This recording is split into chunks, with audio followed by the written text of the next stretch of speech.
Twisting, turning. That's a penalty, is it? No, he's still going. Oh, how about that? How about that? Two friends, two minds, and one love for Arsenal Football Club. You are now listening to the Caught in Two Minds podcast. Meanwhile, Shelly weaves his way through.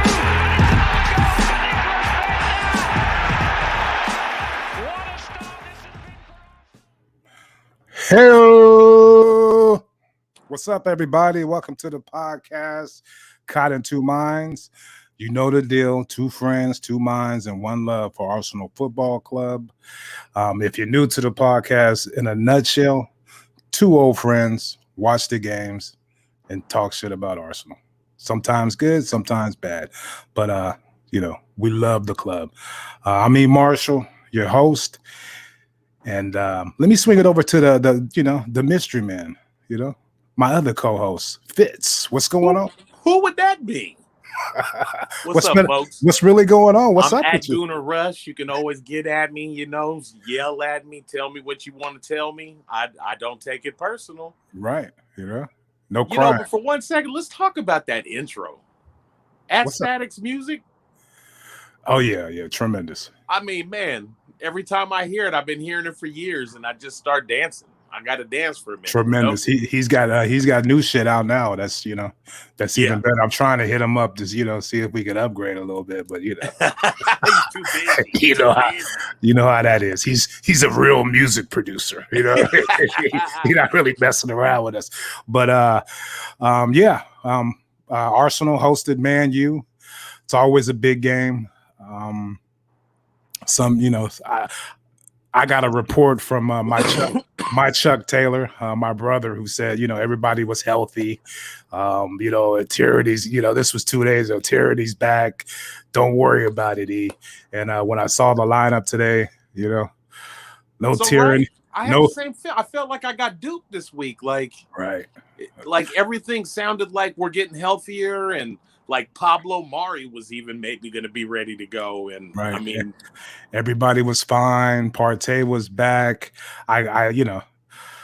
I don't really actively look around, and so that's why I count on him for that. And so I've been teasing him all morning about that injury report he gave me yesterday. Hey, and you know how that goes. But hey, I'm gonna need you to look a little deeper, okay? A little bit deeper. Forget you, man. All serious and shit. But so when I saw the lineup today, I was like, oh shit, no Tyranny or Saka. Yeah. What the hell? What are we doing? I tell you what surprised me a little bit is I thought, okay, Arteta's definitely going to try to just kind of sock it in then.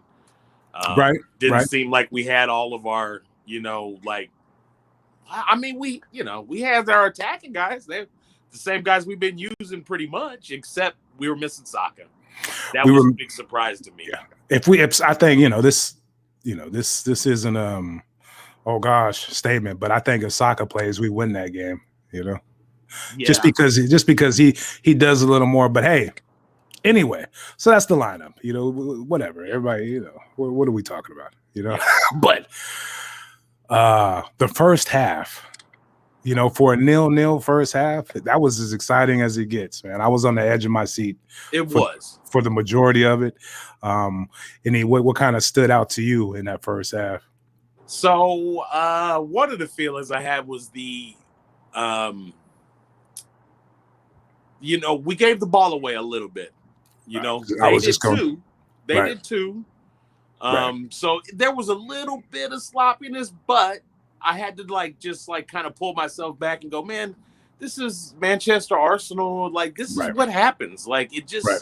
Things get crazy and confused in the middle of the pitch, and people are all piled up, and definitely, you give the ball away sometimes. It just happens.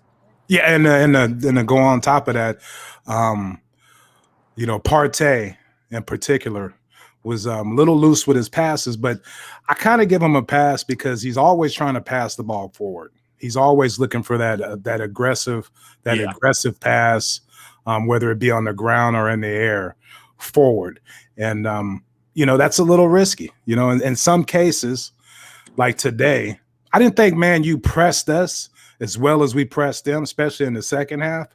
So our loose passing was just us trying to really be a little too aggressive with that initial pass, pushing the attack forward. Yeah. So, yeah. But defensively, go ahead.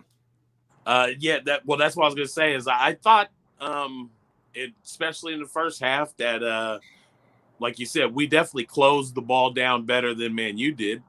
I thought we were kind of the more aggressive team. Yeah. And I mean, they got some big guys out there. Yeah, they look like no, totally. I kept getting confused with Pogba and Wan-Bissaka, and then you'd have to zoom in the hair. But what was I gonna say? I mean, let me ask you this: did anybody else think like McTominay when he went down was like I think that might be COVID? He looked like me this morning. After my first cup of coffee, you know what I mean? Like he had to take a big shit. Gotcha. So I don't know what the aspirin was going to do for him when he came over to the sideline and get an aspirin. That you got to go shit.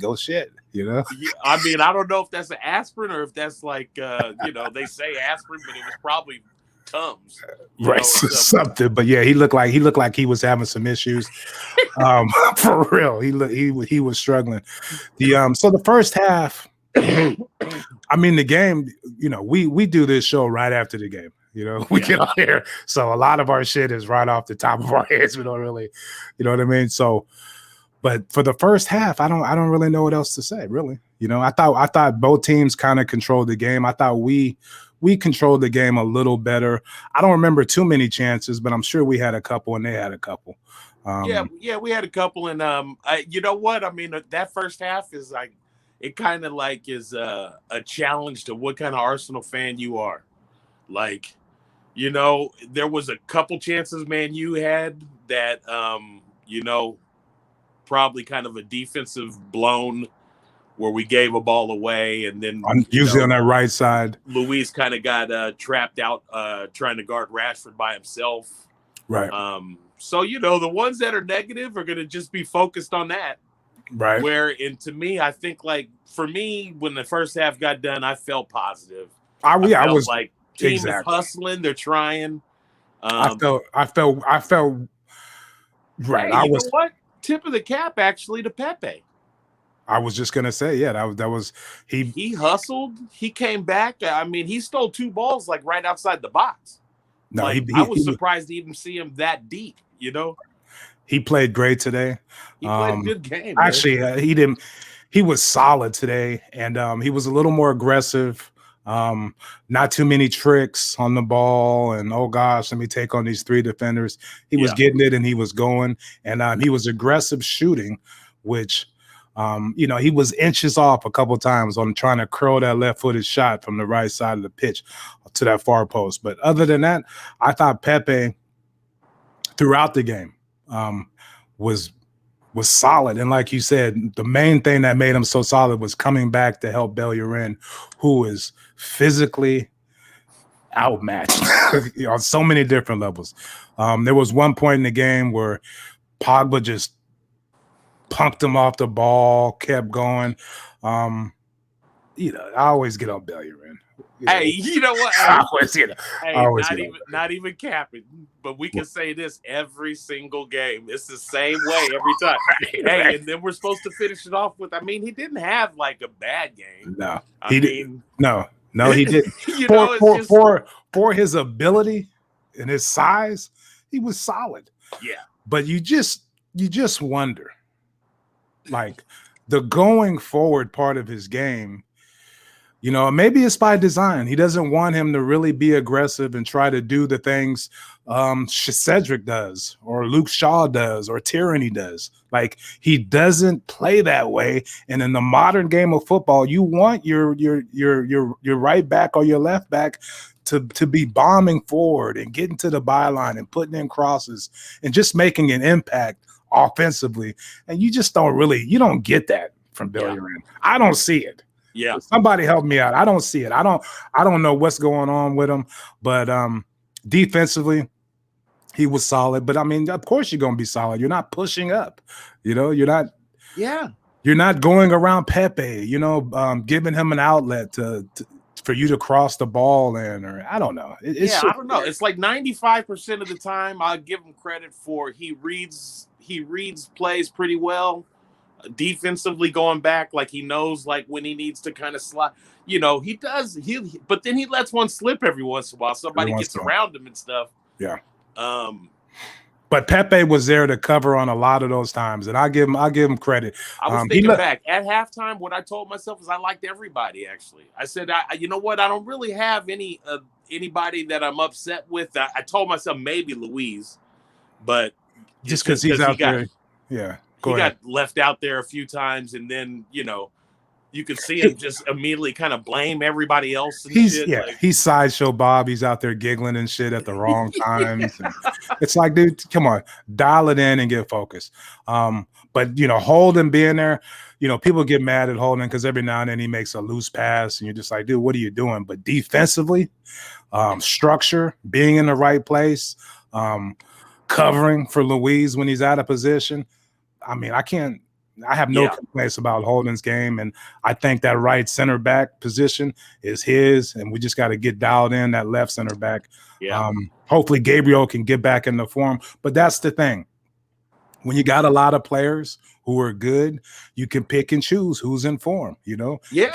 Gabriel's last game, it was a rough game. Yeah. So, he played Luis again, and I get that. So, and we can expect players to get to pick up knocks. And that's why you're supposed, 4 that you can count on is good enough, usually, because 2 of them might pick up knocks at the same time. We still got 2, Exactly. So one other thing about the first half was Smith Rowe picked Pogba's pocket twice at least, maybe a third time. I thought he played good. Kind of thought he was going to boss everybody out there. Right. And Smith Rowe is just so quick with his feet, man. I like him a lot, man. No, yeah. I thought he played good. He had a couple loose passes, but not as many as Partey. But his first touch, his decision making, his speed of thought, you can't be disappointed. And he's a kid. On the ball so fast. He receives and gets faced up hella fast. And there was a couple times, into the game where you would see him make that run on that left-hand side, and when William was in the game, and William wouldn't pass it to him. We'll get into all that later, but yeah, I thought the first half, I was happy with it. I wasn't disappointed. I liked the structure, but the second half, the way we started that, like you can see Arteta. You know what I mean? You can see the adjustments he makes, and you can see the tactics. Maybe all that shit about tyranny and Saka being okay to play was, just him being clever. But that's exactly what I thought at the end of the game. Finally, it hit me like a light. I was like, right. Okay, mate, he didn't want to let in. He didn't want to let people know that this is what was going on. Right. But then in the second half, our pressing game picked up. And like for the first 15, 20 minutes of the second half, we were bossing the game in their half. And we looked like the team that was going to score. Man U, this is another thing with Man U.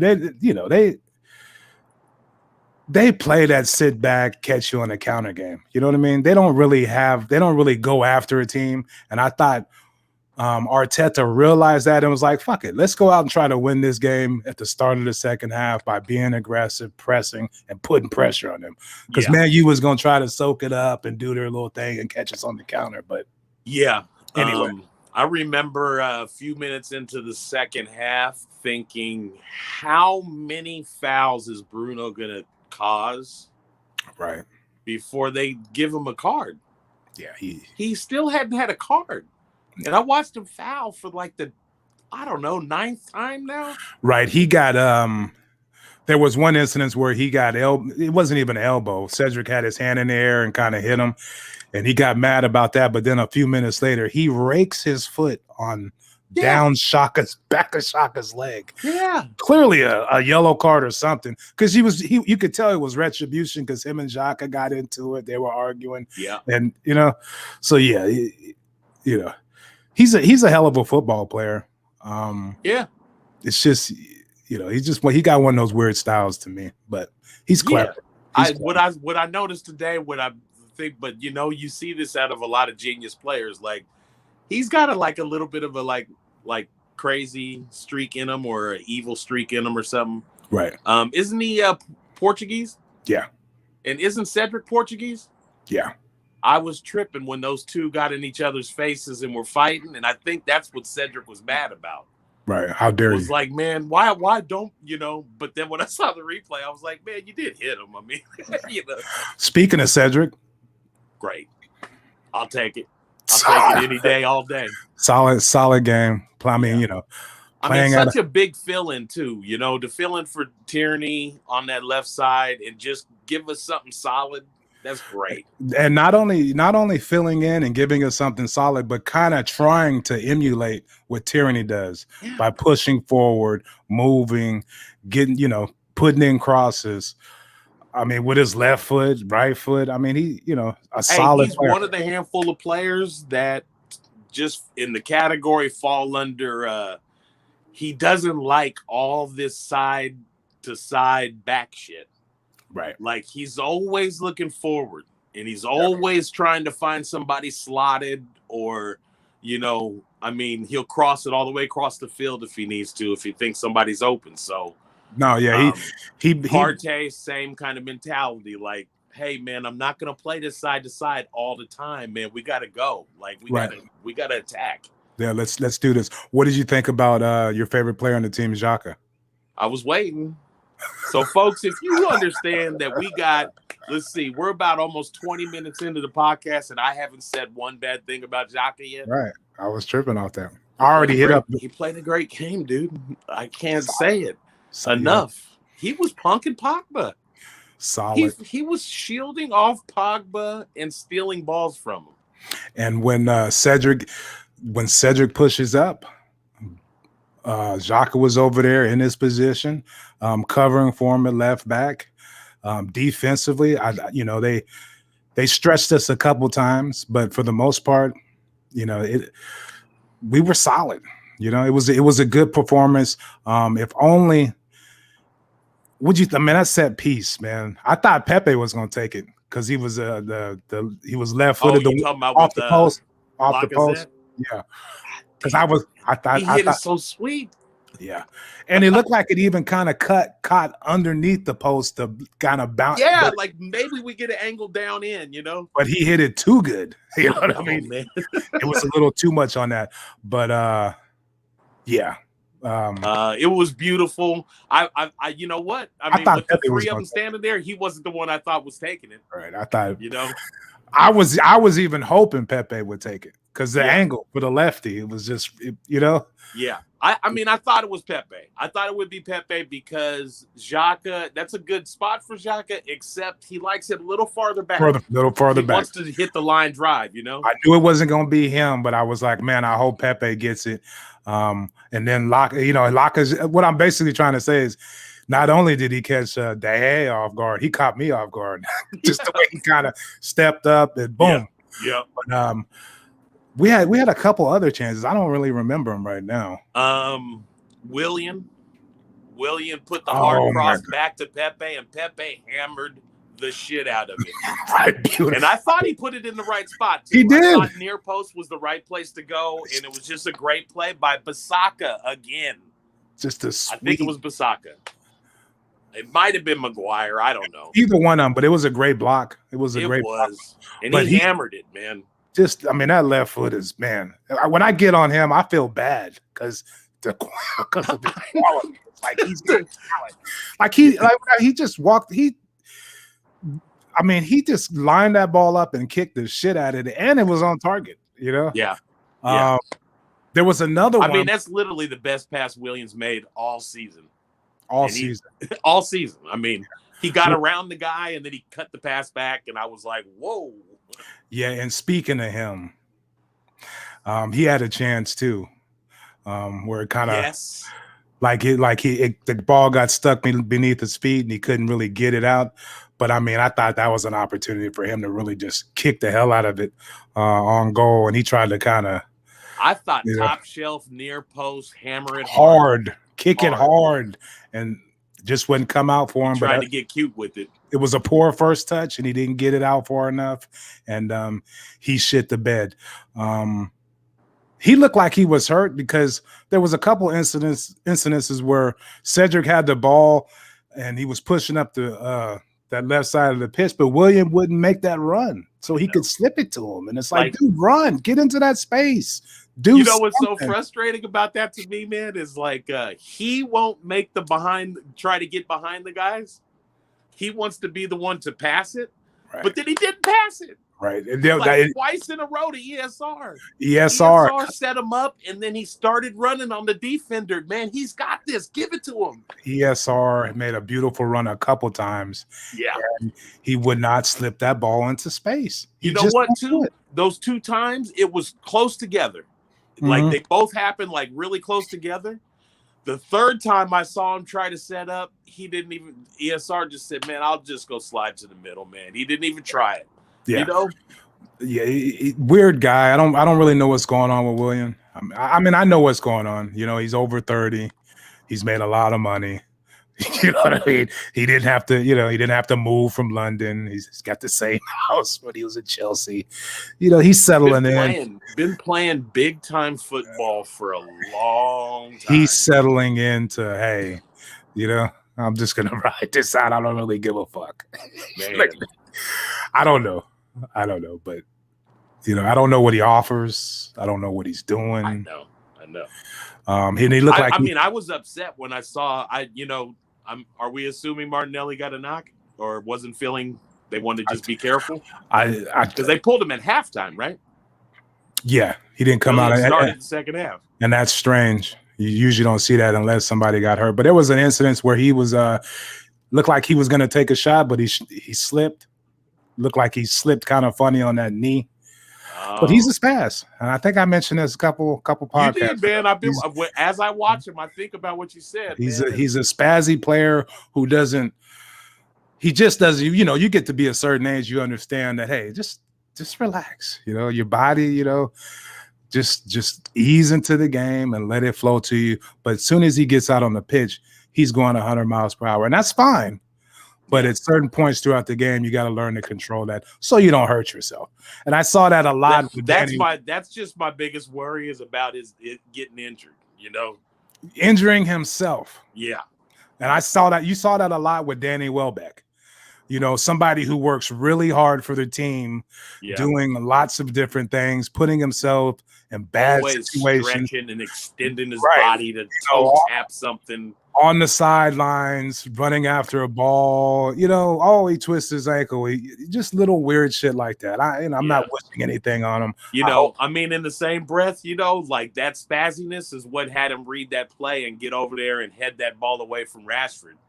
Yes. You remember it was heading to the back post and he was wide. He came all the way back to make a hell of a. That shit felt like FIFA when he came back. I didn't believe like he could get there, and then he did. You know? Even on the instant replay, I was like, wow, where's he at? Where's he coming? Showed up and heads it out. But that was a great play. Other than that, Cavani scared the shit out of me a couple times throughout the game. He's clever as hell. He missed that goal in the tightest spot you could miss it at. Right. You know? Right. I mean, if he kicks it even a little bit left, it might just go off Leno into the goal. Right. You know, but he missed Leno and missed the goal. There was a couple incidences where it's just like, wow, you know, everybody, it's just one of those games. But I liked it. It was an exciting. Go ahead. There was another big chance. It was right after Laka had done the thing.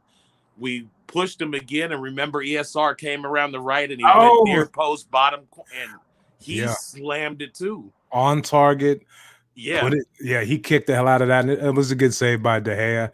Actually, I think it was during the Pepe run. When Pepe hit that one and it got blocked, a few plays later, ESR had a shot, boom, and everybody was like, Oh man, Arsenal is just hammering them right now. We were pound early in the second half. We were piling on, but no, on that one, Cedric with his left foot, he kicked. It was a weird cross, but he kind of looped it up. Oh yeah, and Laka battled somebody for it, and then it bounced to Smith Rowe, and he fired on it. But yeah. Another example why even if you know you're not getting it, your attempt could still give you something. And but Laka jumped up there anyway. Yeah. And he bodied up with the dude, and it fell right to ESR. You know, for the players we had on the pitch, it was a good result for us. I was happy by the end. It just said, "Hey, man, I mean, we were missing guys. Take a 0-0 draw and get out of here, and let's move on." Yeah, we got. It was. I was pleased. Always coming into a Man U game, I'm always a little nervous. Even though we've been beating the hell out of them lately, I just I didn't go ahead. So here's something that I think we should discuss a little about. Go ahead. I finally feel like I'm seeing a personality of our team, a style of our team. Right. Arteta's dreams are starting to make sense to himself, and he's figuring out how we're gonna play and stuff. Mm-hmm.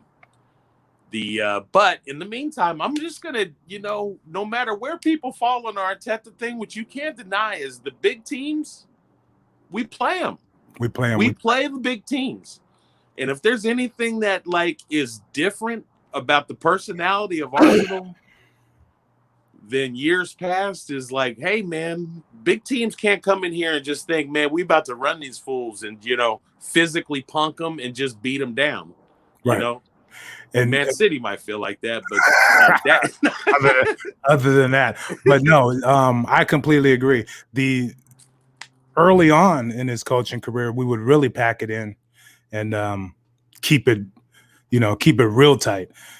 But today, I thought he picked and chose periods throughout the game for us to get after them, and for the majority of the game, we were trying to win the game, whereas I think Man U was just trying to catch us on a which is the smart thing to do if Wenger was coaching, sit back, try to catch us out of position and nick you a goal and get out of there.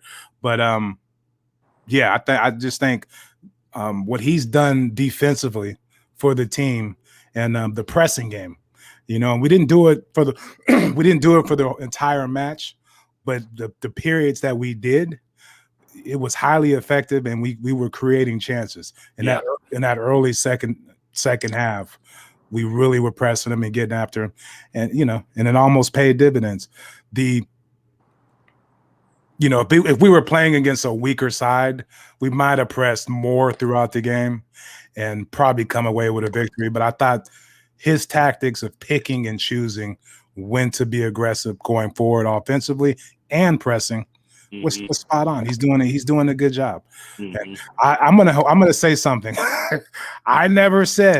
I said if we lose that Chelsea game, he's got to go. Yeah, we didn't lose it. We didn't. We won that game. That was basically the start of us getting it going. I'm behind the manager. Hey, get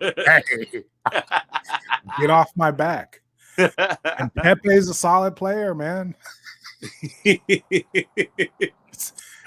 solid. I don't know what else to say, but anyway. And the other thing I'll say is,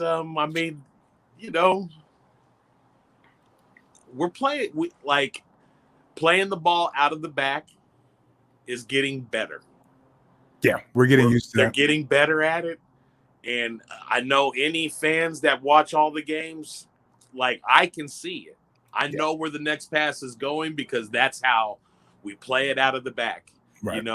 Every once in a while, Luis is supposed to take a look up to see if maybe a winger is running. Right. But other than that, he's going to go to Holding. Holding goes to Bellerin. He's either got a choice to go Pepe up the line or go to the middle to Partey. I understand it. It's very structured. And, I think the team's getting it. Where everybody's starting to get on Arteta's page and what he wants to do. Even the discipline, no silly yellows.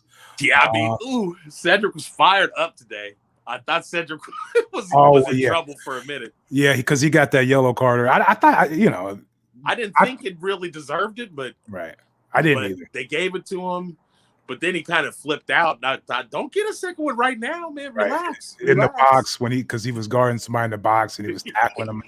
But yeah, he's a veteran. He gets it. But all in all, I thought the discipline's getting better. The cohesion with the playing it out from the back, and the main thing I've noticed that's paying dividends going forward. Because remember, for the whole year we can't create any chances. We're not creating chances, but we're creating a lot of chances offensively from our defensive press in that midfield. Yeah, that's true. I get excited when I see that ball come out of that back line fast.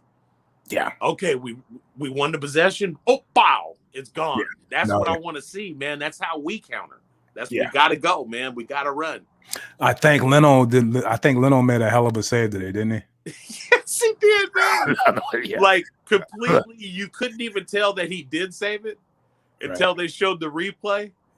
He got a replays. I still couldn't tell until they showed the back replay, and I was like, "Oh shit, he did! He got a piece of it." So he's getting his shit together. Or he's had his shit together, but it looks like the reactionary saves, the great saves, he does that. But look, I want to say it. It's his decision making. It's his communication. It's when to come out. All those things seem to be getting better. So all in all, I'm happy. David Luiz saved him today. Yeah, he did. He gave him so much goal on that side, and Bruno was about to bury it, man. Oh, yeah. And David Luiz, he not only got a head on it, he flicked it. Yeah. Flicked it up and over, Yeah, no, yeah. What else can we say? Everybody played a pretty solid game. That's what I was gonna say. My only gripe of the day is, I didn't agree with Arteta's changes in the second half. Like I wouldn't have wanted to see Willian and right out the gate, right. Right out the gate for an injured Martinelli. You go with Willian. I know, man. I'm like, man, we just changed the whole energy of the left side. That just changed, Right. They just went to let's relax here. Yeah. But go ahead. You had some more. And, you know what? That's a good gripe, though. But who else could he have put in? I understand ESR and Odegaard play the same position, but they're also both highly skilled. And if you told one of them they're going to go play out on the wing, then that's fine. Right. So I think I would have, because of creativity purposes, and it's not killing to say, Odegaard, I'm going to put you out on the right side or out on the left side or whatever. No, they can because he's playing up top. You're not really asking him to be a defensive genius or anything like that. You're asking him just be creative and try to make something happen over here. Right. So I would have rather seen Odegaard come on and left Smith Rowe on also to just let us have another creative player out there. Right. Somebody who's going to push the game forward. Whereas William gets it and it's like, okay, let me try to put in one of these little funky ass crosses. Yeah. But no, yeah, I thought I was telling myself, I was like, I don't care if William came on at halftime. It don't mean he has to finish the game. Pull his ass. Like, because like I said, there was a couple incidences where he looked hurt. Like he wouldn't make that run for Cedric. Yeah. And you can see Cedric was in a tight spot. He needs to pass the ball somewhere. And, William is right next to him. It's like, run, dude, make that run so I can pass it into that space. Do something, but he just passed it. Like you said, William wants to be in charge of all that shit. So William wants the ball back. Yeah. You go. Yeah, now you go. Right. You go. But no, that's a good point. That would be a good gripe. And why not late game scenario? I understand you're probably going to maybe be switching those two off and things like that. And we still got, Champions League coming up and Europa. But excuse me. You're bad habit. I know. Wow. I do the same thing. It's been a long time. But no, you're right. I know. those Wednesday, Tuesday, Wednesday games. Or I know, man. No, but yeah, they're totally interchangeable. Odegaard and Smith Rowe, they can switch in and out. If you play one out wide and one in the middle, at certain points in the game they can't switch out. So I was going to ask you one more question. Is Reece Nelson still part of the Arsenal Gunners, or? I think he might be hurt, or he might be getting ready to go out on loan or something. I don't know. He was supposed to be back 2 weeks ago. I think he's been on the bench a couple times. There's just no talk. No. Nobody says nothing about him. He's not, because my choices are I bring in Reece Nelson over William. Of course. Anybody over William. Yeah. Because you bring him in. You're stuck. you bring him in thinking his experience is gonna help out in such a big game, but he's not offering anything. He doesn't deserve the opportunity to keep playing. That he's being given. It's just weird. It's one of those situations, but clearly he doesn't believe in Reece or any other players. And if that's the case, loan him out, get rid of him, bring some other people in. And Odegaard, everybody's excited except for me because I'm an asshole. But you know what I mean? How many, how many games have you seen him play? It's just reputation. I'm just gonna not call it. I can't call it right now. I need to see more. Exactly. Yeah. But from what I did see out there, he runs funny. Yeah, he's got a bit of a duck, duck. He runs kind of goofy, and he's not as come on, dude. Everybody relax. Just relax. He was a prodigy. A prodigy. Right. Wait till you see him play for a while and see how it is. Yeah. Now Tuesday against Wolves, he's gonna fucking tear it up, and I'm gonna look like an even bigger asshole. But still, right. He runs funny. Yeah. He runs all Euro elbow. Did I say Euro? He just runs weird. But I wish the kid all the best in the world. But like I said, with the loans, dude, when I'm a FIFA manager on my video game, and I get a player, who's loaned to my team, I don't focus on him as much. It's weird because he's gonna leave. But that's not necessarily true anymore. We're not signing. They're not gonna give up on him. Okay, did we get an option to buy? Not right now, they said. Okay, not right now. So that's I think the latest thing I had read was somebody is saying Real Madrid's in financial straits and they need to do some big time financing. Right. I get it. I know we're talking about cashing in on some players, even though they've never gotten rid of Benzema. Hey, Benzema's still scoring goals. He's still getting with broads. Anyway, that's beside the point. But hey, here's the thing. How come we don't make teams? How come we don't do that for Willock? Send them to a team and be like, okay, you got to play this guy, tickle their ass with a feather saying, we might sell him to you. But Reece needs to go out on a loan and get time. What are we doing? Yeah.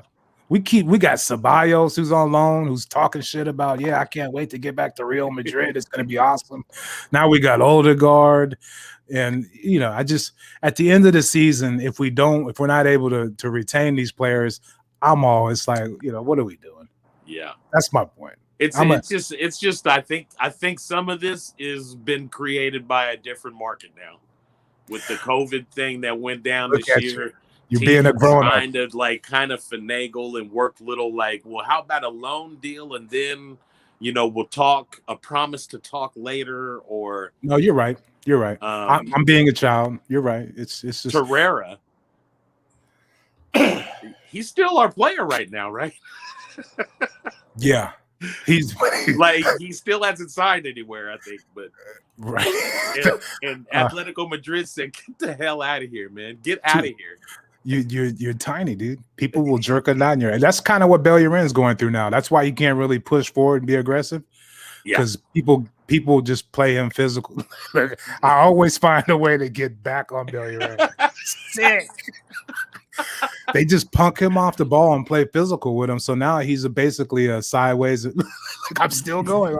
Anyway, Right. All right. So what do we got coming down the pipeline? Let's get out of here, Fitz. We got Tuesday at the Wolves. At Wolves. Okay. I don't think Jimenez is back yet. No, and they lost today. They're struggling. So yeah. And we're up to 8th place, 31 points, but almost every team around us got a game in hand. Okay. Including 2 right above us. Got 2 games in hand. Okay, so but they'll play tomorrow. We passed Chelsea today, but Chelsea's got a game in hand. Yeah. All right. Well, that's good to know. So, we'll hit them back with another podcast on Tuesday. But that's all I got. We do most of our damage on Twitter at CITM Podcast. Tweet at us, join the banter, talk shit, have fun. We're not going to take anything personal. If you get on bail your end, it's fine. No big deal. You're not hurting anyone's feelings or his. We're just fans, who are passionate about Arsenal, shooting the shit. So at CITM Podcast, Fitz is at Guna Rush. I'm at E Marshall. Also, we got a YouTube channel, Caught in Two Minds. Subscribe, rate, and review. And on that note, let's get the hell out of here. Peace out, everybody. Have a good one. Twisting, turning. That's a penalty, is it? No, he's still going. Oh, how about that? How about that? Thank you for tuning into Caught in Two Minds. Please head on over to iTunes to subscribe, rate, and review. All feedback is much appreciated. And be sure to follow us on Twitter at CITM Podcasts, at Guna Rush, and at E Marshall Comedy. The music of this podcast is brought to you by Statics. If you like what you hear, please head on over to staticsmusic.com and be sure to follow them on Twitter and Instagram at Statics Music. That's STATX Music. Peace.